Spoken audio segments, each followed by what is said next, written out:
Sa akin muna kayo magpasilip.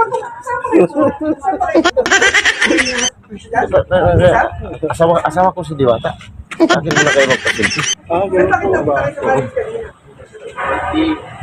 Saan na cellphone mo? Ito po. Kayo po ba? Oo.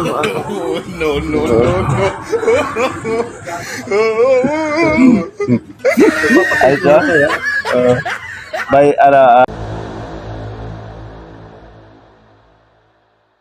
ay mga idol, dito tayo ngayon sa sinit, sa loob ng sinit mga idol. Ganda plan ko sa loob ng sinit mga idol. Ayan. Tayo ngayon sa loob ng sinit. Alright. Daming sasakyan mga idol. Oh. Daming nagpa-picture kay Diwata dito mga idol. Oh. Ayan.